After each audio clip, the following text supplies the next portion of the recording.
ಕಿರುಕುಳ ಕೊಟ್ಟಿಲ್ವಾ? ವ್ಯವಹಾರದ tension ಹೆಚ್ಚಾಗಿತ್ತ? CJ Roy internet ಕಾಲ್ ಯಾರ ಜೊತೆ ಏನ್ ಮಾತನಾಡಿದ್ರು? ಕಾಲ್ ಲಿಸ್ಟ್ ನಲ್ಲಿ ಸೀಕ್ರೆಟ್ ಇದೆಯಾ? ರಾಯ್ ಕಾರ್ ಡ್ರೈವರ್ ಹೇಳಿದ್ದಾದ್ರೂ ಏನು? ರಾಯ್ ಸುಸೈಡ್ ಸ್ಟ್ರೀಟ್ ಸ್ಟೋರಿ ಇದು.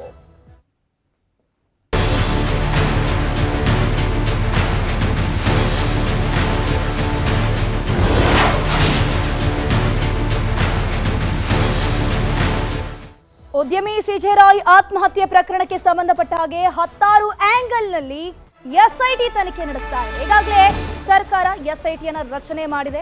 ಎಲ್ಲ ಆಯಾಮದಲ್ಲೂ ಕೂಡ ಎಸ್ಐಟಿ ತನಿಖೆ ಮಾಡ್ತಾ ಇದೆ. ಬಿಕಾಸ್ ಎಕ್ಸಾಕ್ಟ್ ರೀಸನ್ ಸಿಕ್ಕಿಲ್ಲ ಆತ್ಮಹತ್ಯೆಗೆ. ಮೇಲ್ನೋಟಕ್ಕೆ ಐಟಿ ಕಿರುಕುಳದ ಸುಳಿವಿಲ್ಲ.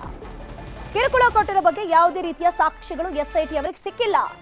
ವ್ಯವಹಾರದಲ್ಲಿನ ಟೆನ್ಷನ್ನಿಂದಾಗಿ ಆತ್ಮಹತ್ಯೆ ಮಾಡಿಕೊಂಡಿರೋ ಶಂಕೆ ವ್ಯಕ್ತವಾಗ್ತಾ ಇದೆ. ವ್ಯವಹಾರದ ವಿಚಾರಣೆಯಲ್ಲಿ ಮೇನ್ ಹೈಲೈಟ್ ಆಗ್ತಾ ಇರುವಂತದ್ದು ಯಾವ ಪ್ರಾಜೆಕ್ಟ್ಗಳ ಮೇಲೆ ಎಷ್ಟು ಹೂಡಿಕೆಯನ್ನ ಮಾಡಿದ್ರು ಸಿಜೆ ರಾಯ್ ಅವರು. ಬೆಂಗಳೂರು, ಕೇರಳ, ದುಬೈ ಪ್ರಾಜೆಕ್ಟ್ಗಳ ಬಗ್ಗೆ ಮಾಹಿತಿಯನ್ನ ಕಲೆ ಹಾಕ್ತಾ ಇದ್ದಾರೆ ಎಸ್ಐಟಿ ಅಧಿಕಾರಿಗಳು. ವ್ಯವಹಾರದ ಲಾಭ ನಷ್ಟಗಳ ಬಗ್ಗೆ ಕೂಡ ಪರಿಶೀಲನೆ ಆಗ್ತಾ ಇದೆ. ಒಂದ್ ಕಡೆ ವ್ಯವಹಾರದಲ್ಲಿ ಲಾಸ್ ಆಗ್ತಿತ್ತು ಅನ್ನುವಂಥ ಮಾಹಿತಿ, ಒಂದ್ ಕಡೆ ರಾಯ್ ಕುಟುಂಬಸ್ಥರು, ಆಪ್ತರು, ಸಂಬಂಧಿಕರ ವಿಚಾರಣೆ ಆಗ್ತಿದೆ. ವ್ಯವಹಾರದ ಬಗ್ಗೆ ಎಲ್ಲರಿಂದಲೂ ಕೂಡ ಮಾಹಿತಿಯನ್ನು ಸಂಗ್ರಹ ಮಾಡಲಾಗ್ತಾ ಇರುವಂತದ್ದು.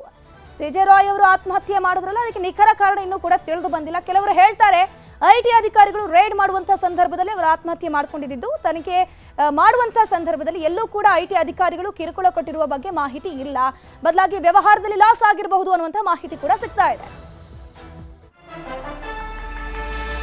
ಸಿಜೆ ರಾಯ್ ಫೋನಿಂದ ಇಂಟರ್ನೆಟ್ ಕಾಲ್ ಮಾಡಲಾಗಿದೆ.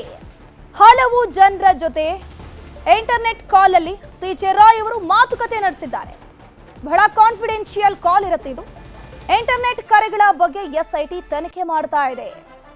ಯೂಶುವಲಿ ನಾರ್ಮಲ್ ಕಾಲ್ ಅಂದ್ರೆ ಈಸಿಲಿ ಅದನ್ನ ಟ್ರ್ಯಾಕ್ ಮಾಡಬಹುದು. ಇಂಟರ್ನೆಟ್ ಕಾಲ್ ಅಂದ ತಕ್ಷಣ ಸ್ವಲ್ಪ ಕಷ್ಟ ಆಗುತ್ತೆ ಎಸ್ಐಟಿ ಅಧಿಕಾರಿಗಳಿಗೂ ಕೂಡ. ಸೊ ಈ ಎಲ್ಲ ಆಯಾಮದಲ್ಲೂ ಕೂಡ ತನಿಖೆ ಆಗ್ತಾ ಇರುವಂತದ್ದು. ನೋಡಬೇಕು ಯಾವ ಆಂಗಲ್ ನಲ್ಲಿ ಪೊಲೀಸರು ತನಿಖೆ ಮಾಡ್ತಾರೆ, ಎಕ್ಸಾಕ್ಟ್ ರೀಸನ್ ಸಿಗತ್ತಾ ಅನ್ನುವಂಥ ನಿಟ್ಟಿನಲ್ಲಿ. ಇದ್ರ ಬಗ್ಗೆ ಹೆಚ್ಚಿನ ಮಾಹಿತಿ ನೀಡ್ತಾ ಹೋಗ್ತಾರೆ ನಮ್ಮ ಪ್ರತಿನಿಧಿ ಗಂಗಾಧರ್ ವಾಗಟ ಲೈವ್ ನಲ್ಲಿ ಜಾಯ್ನ್ ಆಗಿದ್ರೆ. ಗಂಗಾಧರ್, ಸದ್ಯಕ್ಕೆ ಈಗ ಕುಟುಂಬಸ್ಥರ ವಿಚಾರಣೆ, ಸಂಬಂಧಿಕರ ವಿಚಾರಣೆಗಳೆಲ್ಲವೂ ಆಗಿದೆ. ಮೇಲ್ನೋಟಕ್ಕೆ ಏನ್ ಕಾರಣ ಅಂತ ತಿಳಿದು ಬರ್ತಾ ಇದೆ?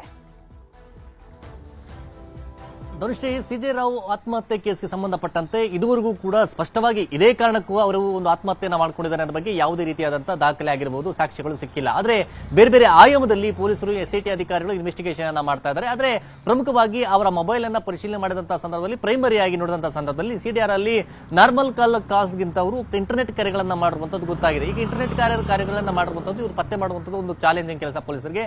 ಹೀಗಾಗಿ ಅದನ್ನ ಯಾರ್ಯಾರಿಗೆ ಅವರು ಕರೆಗಳನ್ನ ಮಾಡಿದ್ರು, ಕೊನೆ ಬಾರಿ ಯಾರ ಜೊತೆ ಮಾತನಾಡಿದ್ರು ಅನ್ನೋದ್ರ ಬಗ್ಗೆ ಮಾಹಿತಿಯನ್ನ ಕಲೆ ಹಾಕಲಾಗ್ತಾ ಇರುವಂತದ್ದು.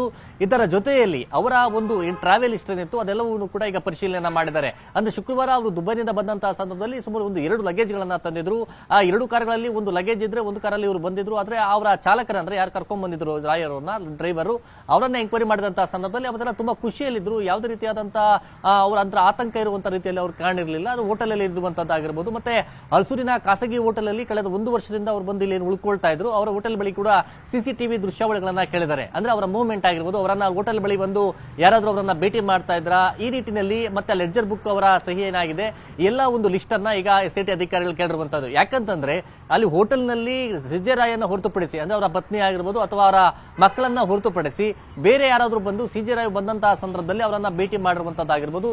ಇವೆಲ್ಲ ಒಂದು ಮಾಹಿತಿಯನ್ನ ಕಲೆ ಹಾಕುವಂತ ನಿಟ್ಟಿನಲ್ಲಿ ಈಗ ಅಲ್ಲಿ ಹೋಟೆಲ್ ಮ್ಯಾನೇಜ್ಮೆಂಟ್ ಗೆ ಸಿಸಿಟಿವಿಯನ್ನ ಕೊಡೋದು ಕೇಳಿದ್ದಾರೆ.